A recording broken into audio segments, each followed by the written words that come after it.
Saya akan menunjukkan solusi untuk hati berlemak yang begitu cepat hingga bisa membuat Anda pusing. Dalam waktu kurang dari seminggu, tepatnya 6 hari, Anda bisa mengurangi 31% lemak di hati Anda. Saya akan tunjukkan caranya kepada Anda. Apakah Anda perlu melakukan MRI di rumah sakit? Tidak. Apakah Anda perlu melakukan USG? Nggak perlu. Ada hal-hal sederhana yang bisa Anda lakukan untuk mengetahui apakah Anda memiliki hati berlemak atau tidak. Jika Anda memiliki lemak di perut, lemak itu disebut lemak visceral dan itu berasal dari hati Anda yang penuh dengan lemak.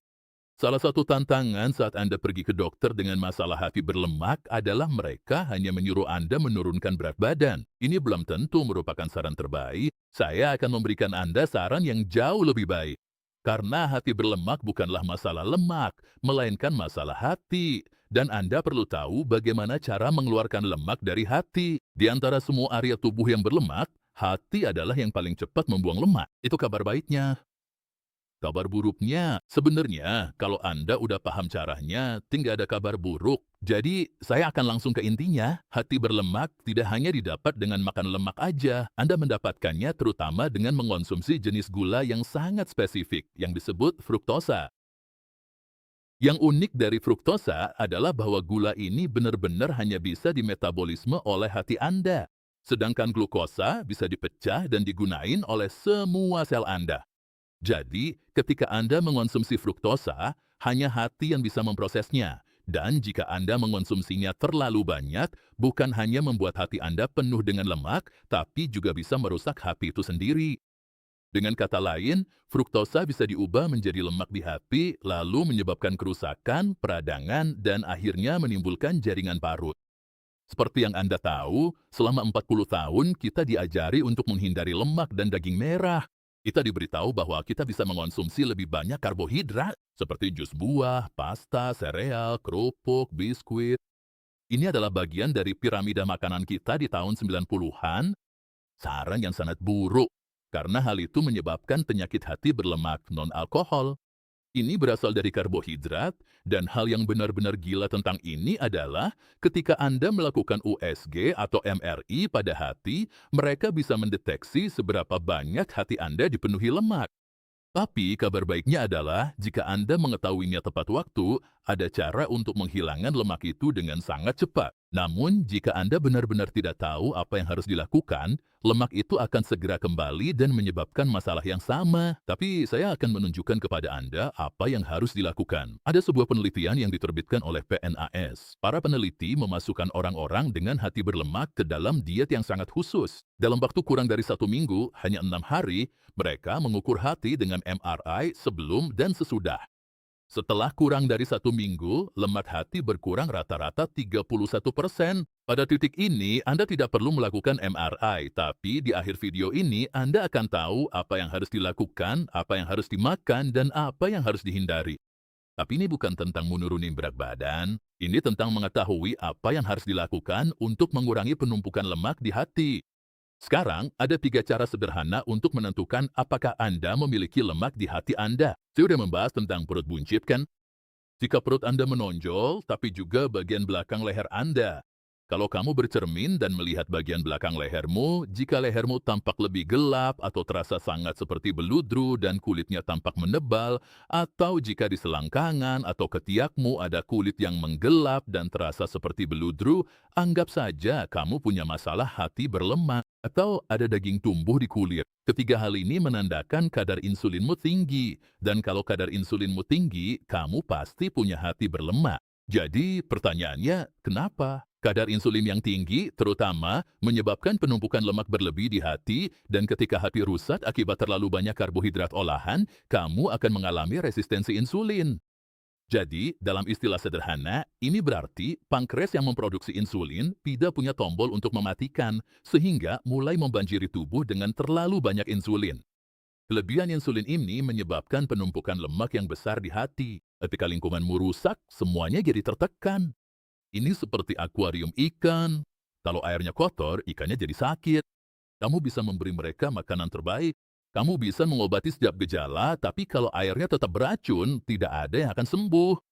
Tubuh bekerja berdasarkan 10 sinyal seperti insulin, kortisol, peradangan, kualitas tidur, dan fungsi usus. Masing-masing memengaruhi bagaimana perasaanmu, tapi selalu ada satu sinyal yang lebih bermasalah dari yang lain, dan kalau itu belum diperbaiki, semuanya akan tetap macet. Saya udah menyiapkan tes gratis 2 menit yang akan menemukan hal itu untukmu. Tes ini akan memberitahu sinyal utama mana yang saat ini menahan tubuhmu. Klik tautan di deskripsi, lakukan tesnya, dan berhentilah menebak-nebak. Sekarang saya ingin kamu melakukan sesuatu. Kamu bisa menjeda video sekarang atau melakukannya di akhir video, tapi saya ingin kamu mengambil meteran dan mengukur lingkar pinggangmu di level pusar, lalu catat angkanya. 2 hari kemudian, kita akan mengukur lagi, lalu setelah 72 jam, yaitu 3 hari, kamu akan mengukur lagi, dan 6 hari kemudian, kamu akan mengukur lagi, dan setelah 6 hari, lingkar pinggangmu seharusnya sudah berkurang setidaknya 2 inci.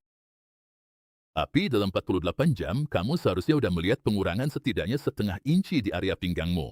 Hal yang menarik tentang orang-orang dengan kerusakan hati adalah mereka biasanya tidak meninggal karena gagal hati. Biasanya mereka meninggal karena serangan jantung atau stroke. Kenapa? Karena hal yang menyebabkan peradangan di hati juga menyebabkan peradangan di arteri kamu. Karbohidrat olahan dan gula ini totong hanya merusak hati tapi juga seluruh tubuh. Saat kamu melakukan ini, jika kamu punya tekanan darah tinggi, kamu bisa melihat tekanan darahmu mulai turun. Jika kamu punya kolesterol tinggi, itu akan mulai seimbang. Jika kamu sering merasa lelah, kamu akan punya lebih banyak energi. Jika kamu punya sleep apnea, kamu akan melihat kondisimu jauh lebih baik. Tapi masalah pada fatty liver adalah gejalanya jarang terlihat jelas. Dengan tanda-tanda ini, kamu bisa melihatnya secara visual, tapi orang biasanya tidak merasakannya sampai tahap yang lebih lanjut. Itulah kenapa banyak orang bertanya pada saya, suplemen apa yang saya rekomendasiin. Tentu saja, saya tidak bias terhadap rangkaian suplemen berkualitas tinggi milik saya sendiri. Tapi kalau kamu pergi ke Amazon dan ketik suplemen Dr. Berg, kamu akan menemukan lebih banyak informasi. Ini didasarkan pada beberapa penelitian. Saya akan cantumkan tautannya di bawah. Tapi dalam sebuah penelitian, dengan membatasi karbohidrat, lemak hati mulai berkurang hanya dalam 2 hari. Penelitian kedua, eksperimen pada anak-anak. Para peneliti UCSF mengambil 41 anak yang memiliki penyakit hati berlemak. Mereka menjaga asupan kalori mereka tetap persis sama. Oke, 3 kurang, 3 lebih. Satu hal yang mereka ubah adalah mengganti fruktosa dengan pati. Sekarang, pati itu pada dasarnya adalah glukosa. Sekitar 9 hari kemudian, sedikit lebih dari 1 minggu, mereka menunjukkan dengan menggunakan MRI bahwa lemak hati pada anak-anak ini berkurang hampir 50%.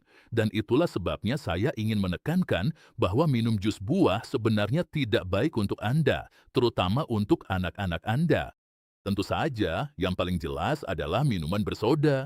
Terutama dengan sirup jagung fruktosa tinggi, ini benar-benar buruk. Tapi jus buah juga tidak jauh lebih baik, bukan? Anak-anak dan orang dewasa sebaiknya menghindarinya. Kenapa? Karena penuh dengan fruktosa. Sekarang, studi ketiga yang mengejutkan banyak orang adalah tentang kopi. Ya, sebuah studi yang mengikuti lebih dari 200.000 orang dewasa membandingkan peminum kopi dengan yang tidak minum kopi. Dan risiko kematian akibat penyakit hati kronis pada peminum kopi 46% lebih rendah. Bukankah itu luar biasa?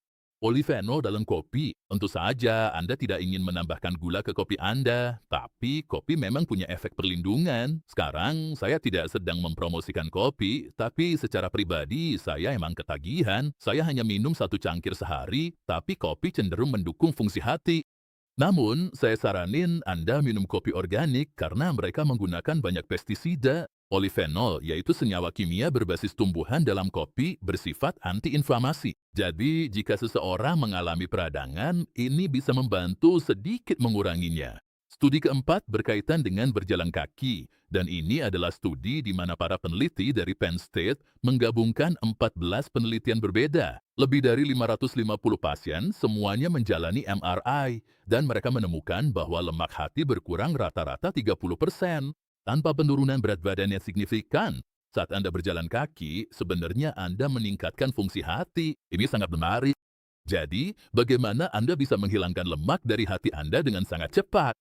Nomor 1, jika Anda ingin mengurangi karbohidrat Anda, terutama menurunkan fruktosa Anda hingga 0, yaitu menurunkan asupan karbohidrat Anda di bawah 20 gram per hari, mungkin itu adalah hal terkuat dan terpenting yang bisa Anda lakukan.